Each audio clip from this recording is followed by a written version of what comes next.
یہ ان بچوں کا سبق تھا، آپ نے سنا ہے۔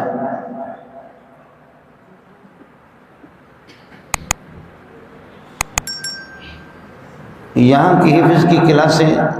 تو میں نے دیکھی نہیں ہے، الحمدللہ ایک نیا سلسلہ ہے اور یہ حضرات محنت کے ساتھ کام کر رہے ہیں۔ بعض مدارس اس قسم کے ہوتے ہیں کہ جن میں اللہ آپ کو بھلا کرے 3,000 بچے صرف حفظ پڑھتے ہیں۔ پنجاب میں، خیبر پختون میں چونکہ جاتا رہتا ہوں تو صرف حفظ اور تجوید قرآن پر جو محنت ہوتی ہے وہ میں نے عرض کیا کہ اس مدرسے کے اندر 3,000 طلبہ صرف حفظ کے، اور سال میں وہ 300 اور 400 بچے ایک مدرسے سے حافظ بنتے ہیں۔ آپ کو حیرت ہوگی کہ پچھلا سال جو گزرا ہے، جو سال گزر گیا، ابھی یہ جمادی الثانیہ ہے اور اس کے بعد رجب ہے۔ رجب میں پاکستان کے جتنے بھی مدارس ہیں ان کا ایک بورڈ ہے جس کو وفاق المدارس کہتے ہیں۔ اس بورڈ میں جن بچوں نے حفظ قرآن مکمل کیا وہ امتحان دیں گے۔ پچھلے سال ان کی تعداد تھی 1,12,000 جنہوں نے حفظ قرآن مکمل کیا، 1,12,000 1,12,000 وہ ہے۔ اس دفعہ انشاءاللہ 1.5 لاکھ تک پہنچیں گے، چونکہ ہر سال 20-25 سال کا اضافہ ہوتا رہتا ہے۔ اس دفعہ اللہ کی ذات سے کبھی امید ہے، انشاءاللہ میں آپ کو بتا دوں گا، وہ رپورٹ جب ہمارے سامنے آ جائے گی۔ صرف وفاق المدارس العربیہ میں جو بچے حفظ قرآن مکمل کرتے ہیں، پچھلے سال 1,12,000، اس دفعہ 1.5 لاکھ تک وہ پہنچیں گے۔ یہ صرف وفاق کا ہے۔ وفاق سے ہٹ کر کے جیسے کہ راونڈ ہے،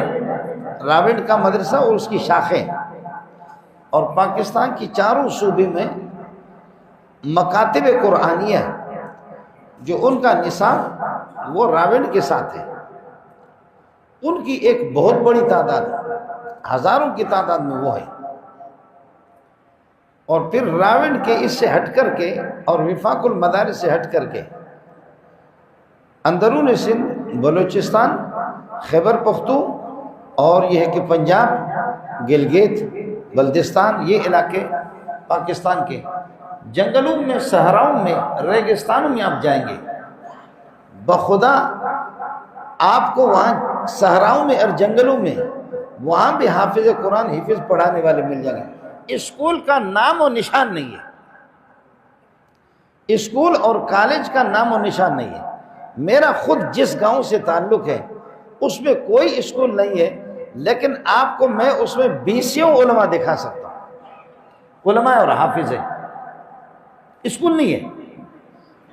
پہاڑی علاقہ ہے اور خانہ بدوش قسم کے لوگ ہیں،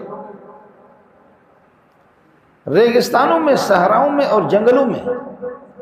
اس کی تعداد الگ ہے۔ جو مدارس وفاق کے ساتھ داخل نہیں ہے یا راونڈ کے ساتھ نہیں ہے، ہزاروں کی تعداد میں حافظوں کی تعداد الگ۔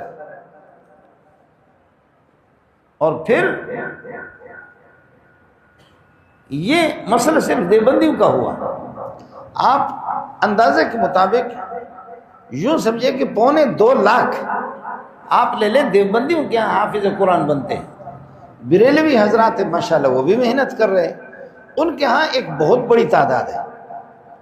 ان کے ہاں بھی بڑی تعداد ہے، لیکن اس تعداد سے کم ہے، اس کے آدھے کے ہیں، لیکن محنت ہو رہی ہے ان کے ہاں، وہ بھی کام کر رہے ہیں۔ جماعت اسلامی کے مدارس میں ایک محنت ہے، وہ بھی حفظ پر کام کر رہے ہیں۔ اہل حدیث حضرات کے ہاں ایک بڑی تعداد ہے، ان کے ہاں بھی حافظوں کا سلسلہ ہے۔ یہ سلسلہ اتنا بڑھتا جاتا ہے کہ اس وقت تقریباً، یعنی آپ کو بتا دوں کہ 1.5 کروڑ سے زائد لوگ حافظ قرآن ہیں دنیا کے اندر۔ یہ مسئلہ سمجھ میں نہیں آ رہا ہے، یہ کس طرح بعض جگہ اس قسم کے بعض لوگ ہیں کہ خاندانوں کے خاندان ان کے وہ حافظ بھی ہے اور قاری بھی ہے، پھر مرد حضرات نہیں بلکہ والدین حافظ و قاری، ان کے معصوم بچے اور بچیاں وہ بھی حافظ قرآن۔ اب میں آپ کو کیا بتاؤں، میں خود چونکہ اللہ آپ کا بھلا کرے کورا قسم کا انسان ہوں، میں وہ منظر آپ کے سامنے نہیں لاتا۔ حدیث میں رسول پاک صلی اللہ علیہ وسلم فرماتے کہ اے اللہ، اللہم اجعل فی لسانی نورا وفی قلبی نورا وفی عینی نورا وعن یمینی نورا وعن یساری نورا وفوقی نورا وتحتی نورا، اے اللہ میرے دائیں طرف بھی نور ہو، بائیں طرف بھی نور ہو، اوپر بھی نور ہو، نیچے بھی نور ہو، اور ہر طرف میری زبان میں بھی نور ہو اور میرے دماغ میں بھی نور ہو، میری آنکھوں میں بھی نور ہو، میرے کانوں میں بھی نور ہو۔ یہ منظر آپ کو میں بتاؤں کہ آپ کسی کلاس کے اندر چلے جائیں، آپ کسی کلاس میں چلے جائیں گے نا تو آپ کو عجیب ملے گا کہ وہاں پر کالے، گورے، چھوٹے، بڑے، پٹھان، بلوچ، سندھی، خیبر پختونخوا کے، سندھ کے، بلوچستان کے، پنجاب کے، امیر، غریب، یتیم، اور یہ کہ صحیح ٹھیک ٹھاک، اور یہ کہ نابینا قسم کے لوگ، نابینا بچے بھی، وہ جب جھوم جھوم کر کے پٹھان، بلوچ، سندھی، مہاجر اور پنجابی سب کی آوازیں، چھوٹے بڑے، ان کی آوازیں ملتی ہے، خدا کی قسم وہی منظر ہے، ادھر بھی نور ہے، ادھر بھی نور ہے، ادھر بھی نور ہے، ادھر بھی نور ہے، اوپر بھی نور ہے، نیچے بھی نور ہے۔ ایسا پیارا منظر ہوتا ہے، ایسا پیارا منظر ہوتا ہے۔ میں آپ کو دعوت دوں گا، آپ کو میرے طرف سے آپ آئیں گے میں آپ کو چائے پلاؤں گا، آپ آئیں گے کلاس میں، جب آئیں گے یہاں 450 500 یہ کہ علماء جن کو میں حدیث پڑھاتا ہوں، اس کلاس میں اگر کوئی قاتل، کوئی ظالم اور کوئی چور اور کوئی ڈاکو بھی اگر آ کر کے داخل ہو جائے، آدھا گھنٹہ اگر بیٹھ جائے، اس کی زندگی بدل جائے گی، اس کی ساری بدماشیاں اور سارے کے سارے غرور وہ خاک میں مل جائیں گے۔ آپ کو میری طرف سے دعوت ہے، آپ دارالعلوم میں چلے جائیں، حضرت شیخ الاسلام مولانا تقی صاحب کے مدرسے میں جائیں، جب اس کا سبق ہو ان کو دیکھ لیں، اور جامع فاروقی میں چلے جائیں اور بنور ٹاؤن میں چلے جائیں، جہاں پر بنور ٹاؤن کے شاخوں کے ملا کر کے، بنور ٹاؤن اور اس کے شاخوں کے جو طلبہ 14,000 تک اس سے زیادہ ہے۔ میں بنور ٹاؤن کی جامع فاروقی میں ایک بڑی تعداد ہے، دارالعلوم حضرت شیخ الاسلام مولانا تقی صاحب کے، حضرت اقدس مولانا زرولی خان رحمۃ اللہ علیہ، مولانا اسفندیار خان رحمۃ اللہ علیہ، یہ صرف نہیں، ہزاروں مدارس، ہزاروں مدارس۔ آپ کو میں بتاؤں کہ جب آپ ان کی جب سبق ہو رہا ہے ان کی کلاس میں چلے جائیں، یہ جو سرمایہ دار حضرات ہیں، آپ مہربانی کرو کبھی کبھی ٹیلی ویژن سے اور فیس بک سے فرصت تھوڑا سا نکال کر کے کسی کلاس میں چلے جاؤ،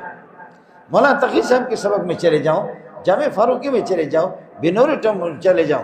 آپ پھر یہ ہے کہ 10 منٹ 15-20 منٹ آپ بیٹھ جاؤ، اس کے بعد ہر ایک کا ذائقہ، قاری صاحب جو ایک آدمی قرآن پڑھتا ہے اس کا ذائقہ الگ ہے، دوسرا پڑھتا ہے اس کا ذائقہ الگ ہے، تیسرا پڑھتا ہے اس کی آواز الگ ہے، حروف کی ادائیگی الگ ہے۔ ہمارے استاد فرماتے ہیں یہ جو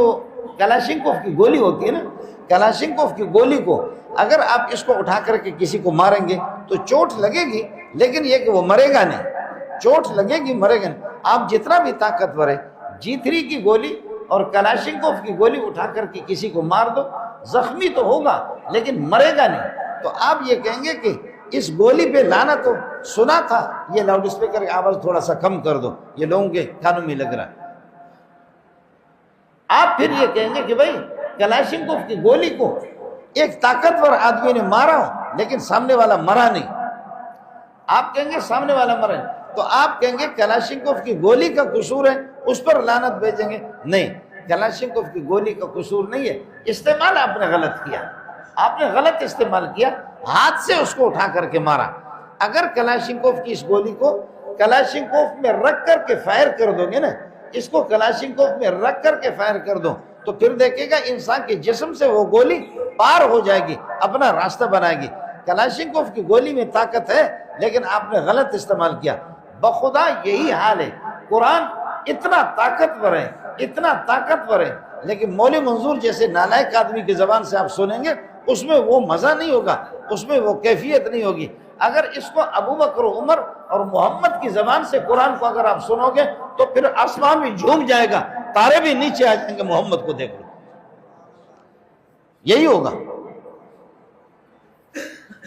قرآن میں اثر ہے لیکن ظاہر ہے کہ آپ مولوی مزدور سے سنیں گے، ایک سے ایک آپ کو بعض قاری ملیں گے، خوش الحان قسم کے ملیں گے، اس سے قرآن کی عظمت آپ کے سامنے آ جائے گی،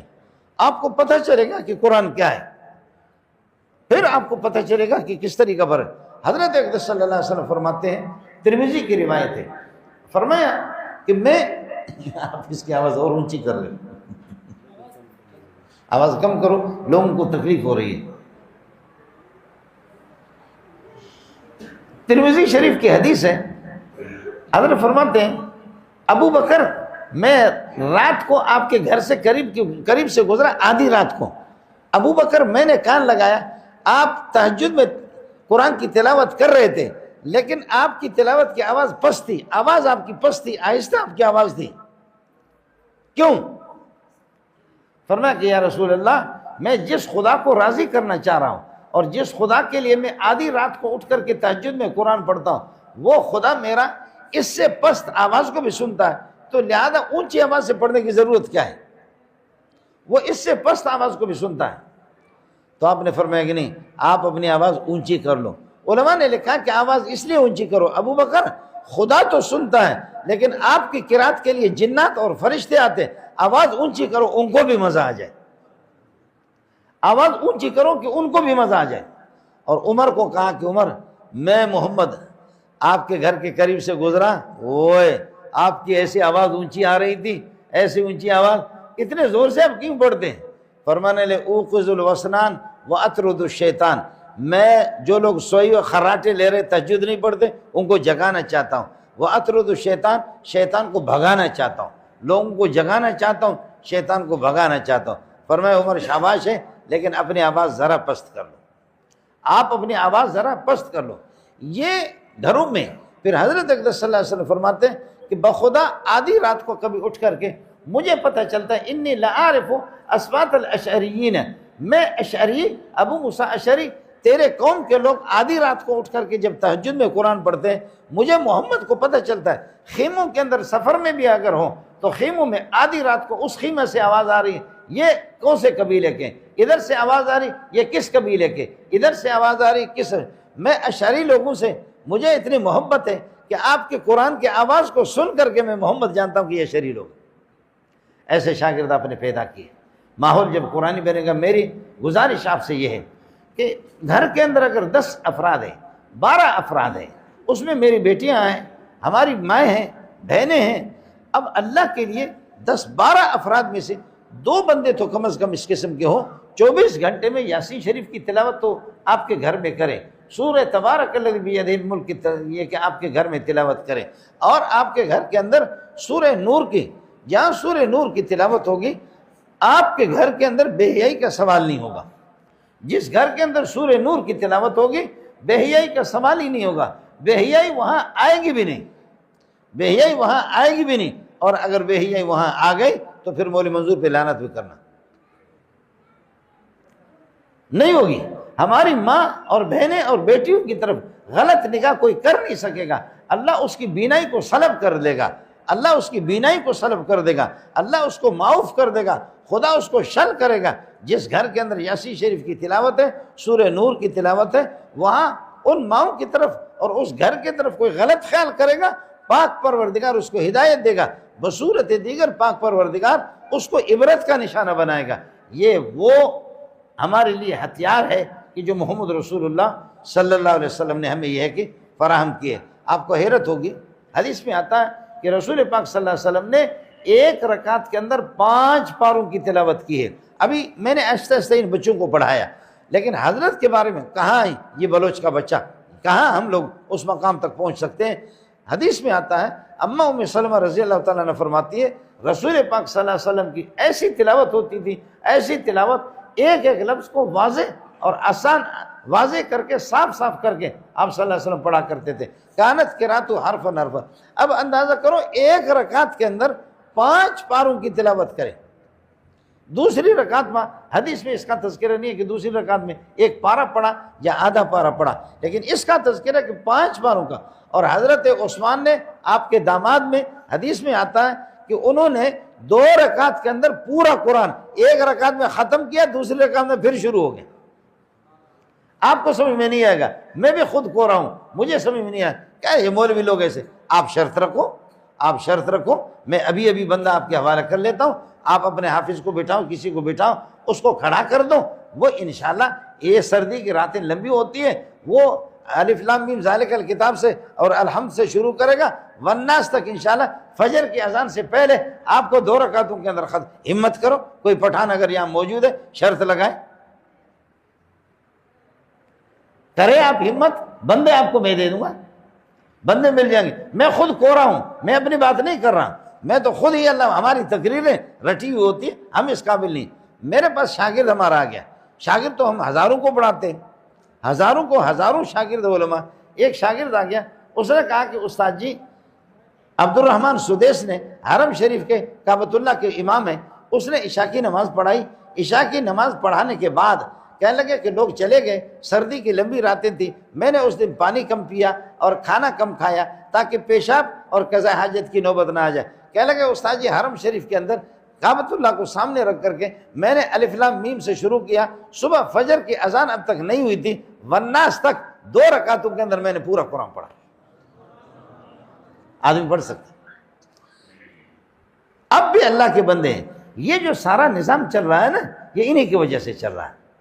سارا نظام انہی کی وجہ سے چل رہا ہے۔ یہ آپ جائیں گے، جا کر کے مکی مسجد میں دیکھیں، مدنی مسجد میں دیکھیں، ہم اور آپ رات کو خراٹے لے کر کے سوتے ہیں، لیکن آپ دیکھیں گے مکی مسجد میں، مدنی مسجد میں، مدرسوں اس میں، گھروں کے اندر، باقی مساجد کے اندر، راویڈ کے اندر، مدارس کے اندر آپ جا کر کے دیکھیں گے ہمارے طلبہ ہیں۔ مثلا میرے پاس 2000 کے لگ بھگ طلبہ ہیں،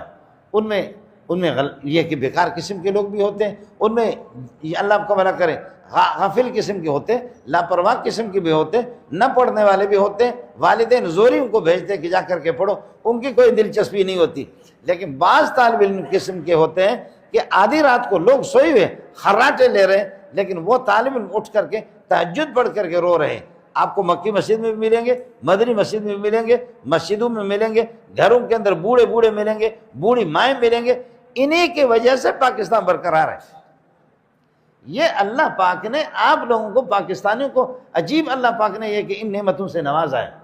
یہ خدا کی ایک بہت بڑی نعمت ہے، اللہ نے نوازا۔ آپ کو عجیب بات بتاؤں، سعودیہ کے اندر، مکہ میں، مدینے میں، سفر میں، حضر میں، سردیوں میں، گرمیوں میں، مکے کے پہاڑوں میں، آبادی میں، مدینے کے اندر غزوات میں قرآن کا نزول ہوا، قرآن نازل وہاں پر ہوا ہے، مکہ مدینے کے اندر قرآن نازل ہوا۔ لیکن پورے سعودیہ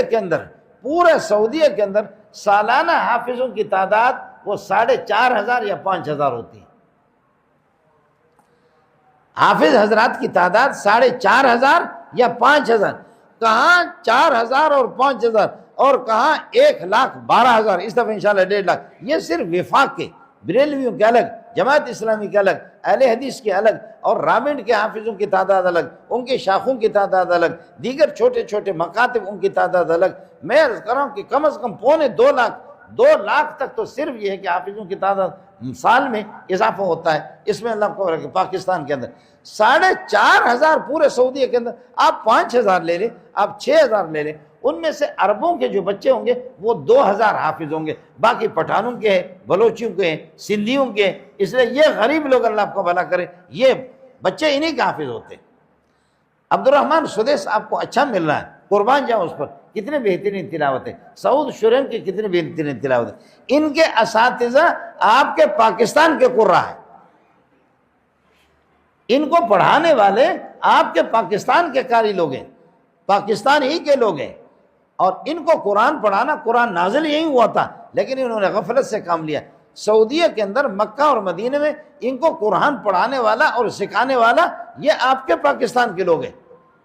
جب عبدالعزیز رحمۃ اللہ علیہ، فیصل کے والد صاحب فیصل، پھر یہ کہ شاہ فہد آ گیا، فیصل ابن عبدالعزیز وہ شہید ہو گیا، شاہ فہد آ گیا، شاہ عبداللہ آ گیا، اب بن سلمان آ گیا، تو ان کے والد عبدالعزیز وہ اس کے پاس قاری محمد یہاں کے سندھی تھے، میہڑ کے تھے، سندھی تھے، قاری محمد، ان کو کوئی قرآن پڑھنا بھی نہیں آتا تھا۔ قاری محمد رحمۃ اللہ علیہ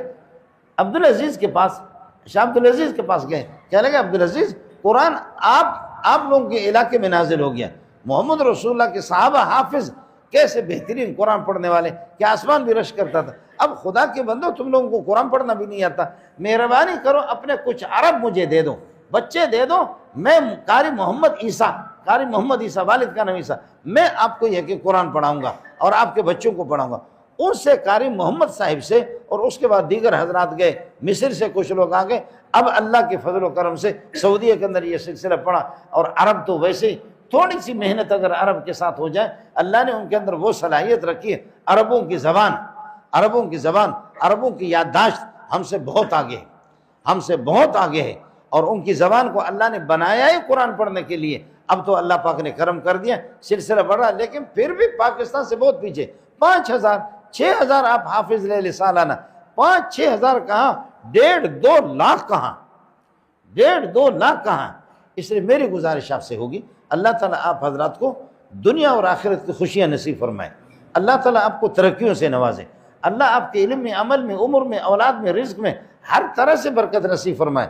آپ ترقی کریں اور آسمان تک چلے جائیں۔ لیکن ایک چیز آپ سے عرض کروں گا کہ ہر بندہ اپنی توفیق کے مطابق، ہر بندہ اپنے وسعت کے مطابق، اپنی گنجائش کے مطابق خدا کے لیے قرآن کو سینے سے لگاؤ،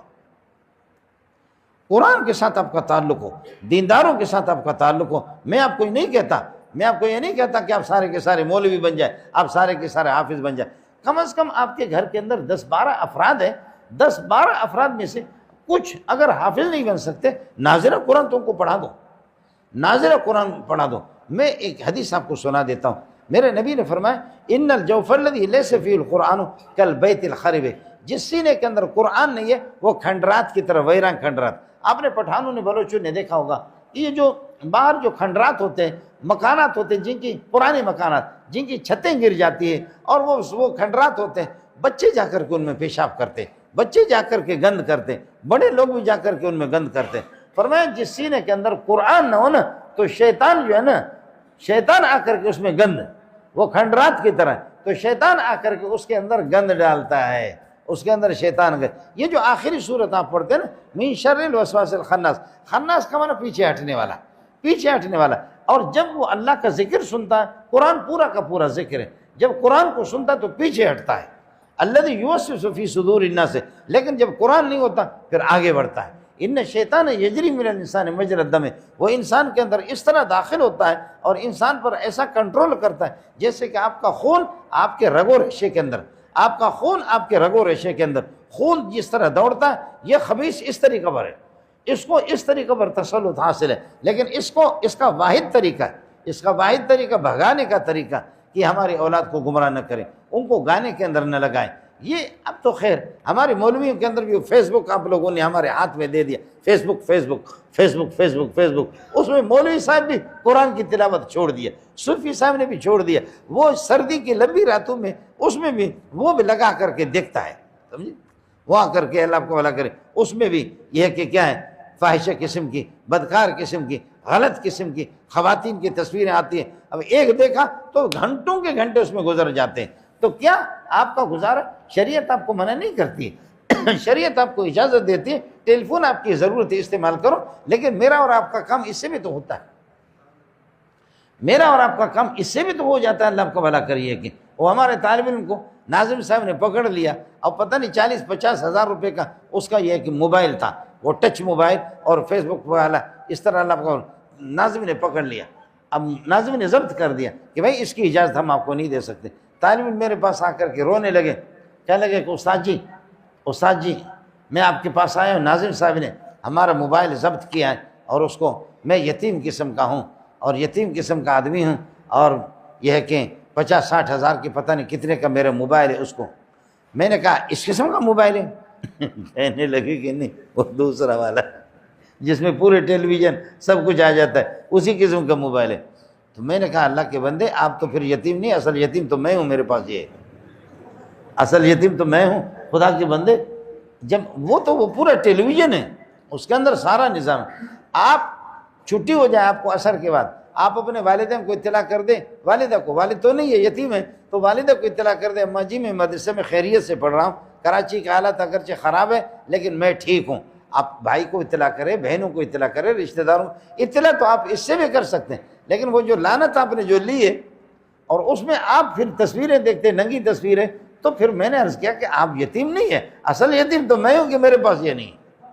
اصل یتیم تو میں۔ اس ٹچ کو جب ظاہر ہے کہ جب آپ مولوی منظور کا بیان سنیں گے ٹھیک ہے آپ کو مزہ آئے گا، مولانا تقی صاحب کا بیان سنیں گے، مولانا خورشید صاحب کا، مولانا نذر الرحمان کی تبلیغوں کے بیانات آپ سنیں گے، آپ کو مزہ بھی آئے گا اس میں، ٹھیک ہے وہ چیز اس میں، لیکن تھوڑا سا آپ کا ہاتھ لگ گیا اس میں سرخی پاؤڈر والی آ گئی، آپ کہیں گے اصل چیز تو یہ ہے،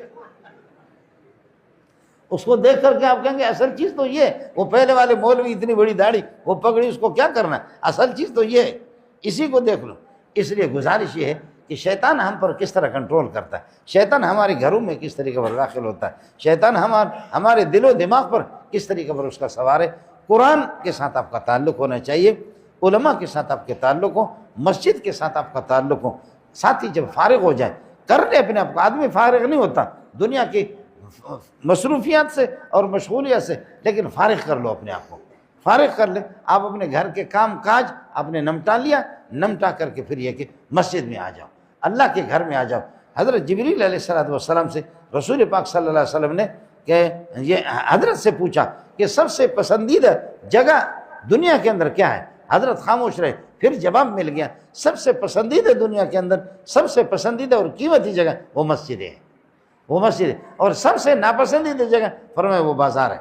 بازار میں اجازت ہے بازاروں میں اب جائے، مارکیٹوں میں جائے، سودا سلف خریدنے کے لیے جائے، شریعت اس سے منع نہیں کرتی۔ حضرت اقدس صلی اللہ علیہ وسلم خود گئے ذوالمجاز کے بازار میں گئے، اور یہ کہ مدینہ کی مسجد نبوی اس کے سامنے اب بھی اللہ آپ کو بھلا کرے آگے جا کر کے یہاں مارکیٹ باقاعدہ لگتی تھی، ان مارکیٹوں میں حضرت اقدس صلی اللہ علیہ وسلم خود گئے، آپ نے یہ کہ تجارت بھی کی، اور ان مارکیٹوں کے اندر آپ صلی اللہ علیہ وسلم نے دین کی تبلیغ بھی کی ہے۔ مارکیٹ کے اندر ایک آدمی اللہ کا بحرین کا منقذ رضی اللہ تعالیٰ عنہ، وہ جیسے کہ اللہ کا بھلا کریے کہ یہاں پر آ جاتا ہے تو رسول پاک سے وہ کافر ہے ابھی تک، حضرت صلی اللہ علیہ وسلم گئے بازار میں تو لوگوں نے بتایا کہ یہ بہت بڑی شخصیت ہے، یہ پاکیزہ ہستی ہے، وہ اٹھا تو حضرت صلی اللہ علیہ وسلم اس سے ملے، کیا حال ہے، خیریت ہے، کہاں کے ہو، کہا کہ بحرین کا ہوں، بحرین، فرمایا آپ ٹھیک ہیں، آپ کے بچے ٹھیک ہیں، آپ کے خاندان والے ٹھیک ہیں۔ اب وہ اس طریقے پر منہ پھاڑ کر کے وہ دیکھنے لگے، حضرت کے ظاہر ہے کہ آپ کے حسن و جمال کو دیکھا، آپ کے اخلاق کو دیکھا کہ میں تو کافر ہوں، لیکن حضرت میرے بچوں کے بارے میں، میرے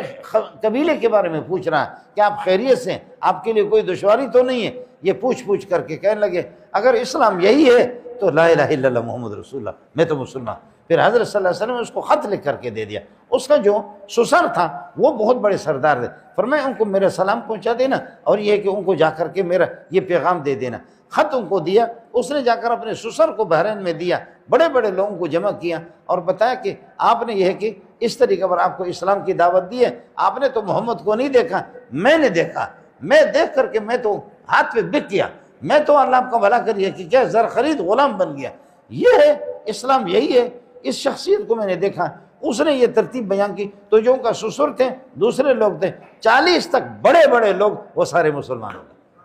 وہ سارے مسلمان ہو گئے حضرت اقدس صلی اللہ علیہ وسلم کو۔ یہ جو حضرت جعفر بن ابی طالب ہے، رسول پاک صلی اللہ علیہ وسلم کے چچزاد بھائی ہے، حضرت علی کی بھائی ہے۔ جعفر بن ابی طالب کی شکل و صورت محمد رسول اللہ سے ملتی تھی، حدیث میں بخاری شریف میں موجود ہے، ان کی شکل و صورت رسول پاک صلی اللہ علیہ وسلم، چونکہ حضرت کے چچزاد بھائی تھے، حضرت علی کی بھائی حضرت علی ہے، جعفر بن ابی، یہ کہ اللہ کو جعفر بھی ہے، حضرت عقیل بھی ہے، طالب بھی ہے، یعنی عقیل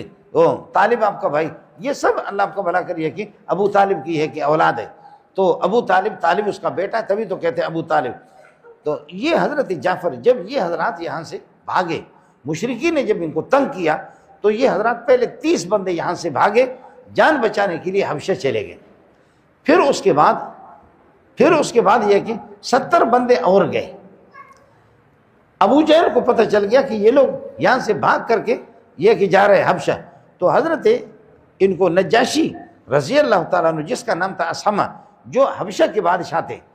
اور اب آج بھی دعا کر لیں، آج سوڈان والوں کے ساتھ جو ظلم ہو رہا ہے ان کے لیے خصوصی طور پر آپ حضرات دعا کریں۔ یہ جو کالے کالے ہیں آپ سنیں گے کبھی، ان کی تلاوت سن لو، اللہ اللہ، اور سدیس کو پیچھے چھوڑ جاتے ہیں، مولوی منظور کو پیچھے چھوڑ، یہ کالم میں اب بھی ان کو قرآن سناؤ، یہ عیسائی تھے اس وقت، عیسائی، لیکن رحم دل قسم کے لوگ۔ تو حضرت یہ 100 بندے جب وہاں گئے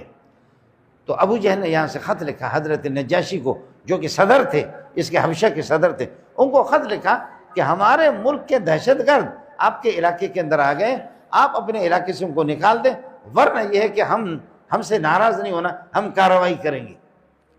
تو حضرت نجاشی رضی اللہ تعالیٰ عنہ کو جب یہ خط ملا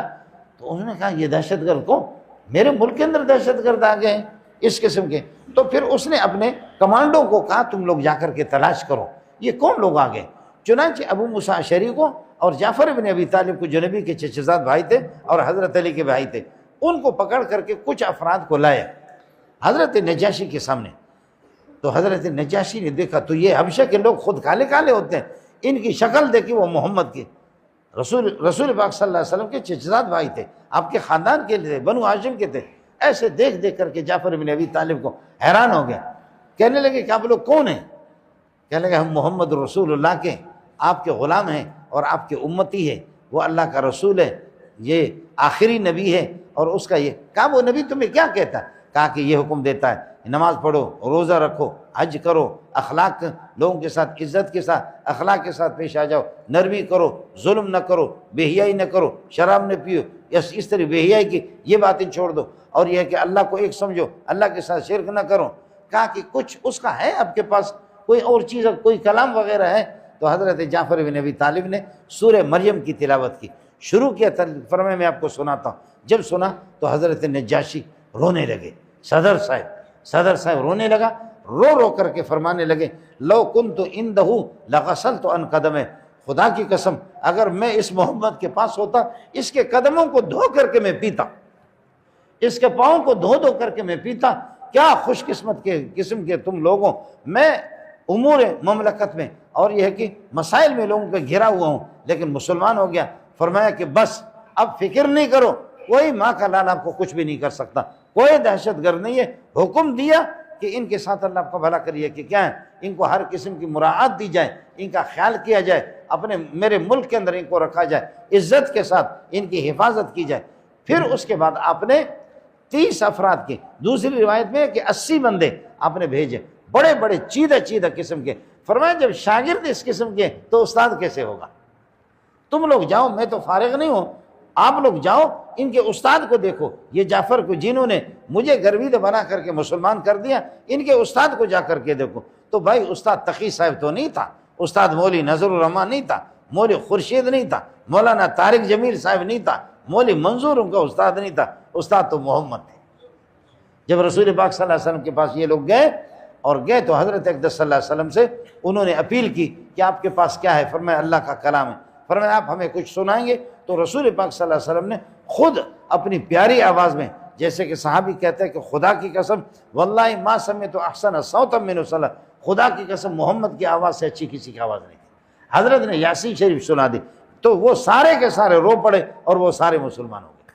اور آپ کو پتہ ہے کہ چند دنوں کے بعد صدر صاحب کا انتقال ہو گیا، چند دنوں کے بعد صدر صاحب کا انتقال ہو گیا، حضرت نجاشی کا، اسامہ جن کو کہتے ہیں حبشہ کا بادشاہ، مسلمان تو وہ ہو گیا لیکن حضرت کی زیارت نہیں کر سکے۔ ان کا جب انتقال ہو گیا تو رسول پاک صلی اللہ علیہ وسلم فرماتے ہیں کہ تمہارے بھائی کا انتقال ہوگا، کھڑے ہو جاؤ، صفیں بنا دو، ان کی غائبانہ نماز جنازہ پڑھا دی۔